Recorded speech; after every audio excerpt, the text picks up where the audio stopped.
കർക്കിടകത്തിൽ നല്ല ആരോഗ്യത്തിനായിട്ട് കർക്കിടക പൊടി കഴിക്കാം. ഇത് വളരെ കുറഞ്ഞ ചേരുവകൾ കൊണ്ട് വീട്ടിൽ തന്നെ തയ്യാറാക്കാം. അതിനായിട്ട് ഇതാ 1/2 കപ്പ് കറുത്ത എള്ളെടുത്തിട്ടുണ്ട്.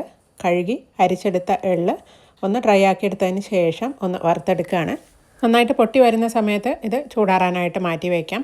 ഇനി വേണ്ടത് 1/4 കപ്പ് നിലക്കടലയാണ്. ഇതൊന്ന് വറുത്തെടുക്കാം. ഇതേ പാനിൽ തന്നെ ഒരു 1/4 കപ്പോളം മട്ട അവിലെടുത്തിട്ടുണ്ട്. ഇതും ഒന്ന് റോസ്റ്റ് ചെയ്തെടുക്കുകയാണ്. ഇതൊരു 1-2 മിനിറ്റ് കൊണ്ട് തന്നെ റോസ്റ്റായി കിട്ടും.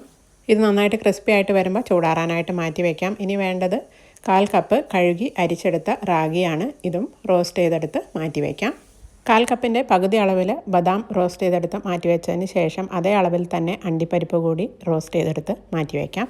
ഈ പൊടി വളരെ കുറച്ചേ ഞാൻ ഉണ്ടാക്കുന്നുള്ളൂ. കൂടുതൽ ക്വാണ്ടിറ്റി ഉണ്ടാക്കണം എന്നുള്ളവർക്ക് ഓരോ ചേരുവയും കൂടുതൽ അളവിൽ എടുക്കാവുന്നതാണ്.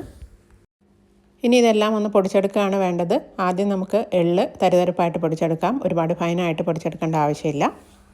റാഗിയും അവിലും ഒക്കെ നല്ല സ്മൂത്തായിട്ട് തന്നെ പൊടിച്ചെടുക്കുകയാണ്. അതിനുശേഷം നട്ട്സ് സെപ്പറേറ്റ് ആയിട്ടോ അല്ലെങ്കിൽ ഒന്നിച്ചോ പൊടിച്ചെടുത്ത് ഇതിലേക്ക് ചേർക്കാം. നട്ട്സ് തരിതരിപ്പായിട്ട് പൊടിച്ചാൽ മതി.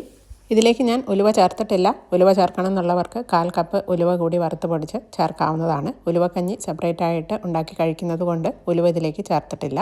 ഇനി ഇതെല്ലാം കൂടി നന്നായിട്ട് മിക്സ് ചെയ്തെടുക്കുകയാണ് വേണ്ടത്. തേങ്ങ ചേർക്കാത്തത് കൊണ്ട് തന്നെ ഇത് 2 മാസത്തോളം കേടാകാതെ ഇരിക്കും.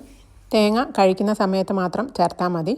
2 ടേബിൾ സ്പൂൺ കർക്കിടക പൊടിയിലേക്ക് ചെറിയ തേങ്ങയും ശർക്കര പൊടിയും ചേർത്ത് മിക്സ് ചെയ്ത് കഴിക്കാവുന്നതാണ്. അതും അല്ലെങ്കിൽ ശർക്കര ഉരുക്കി ഇതിലേക്ക് ഒഴിച്ച് ഉണ്ടയാക്കിയിട്ടും നമുക്ക് സ്റ്റോർ ചെയ്ത് വെക്കാം.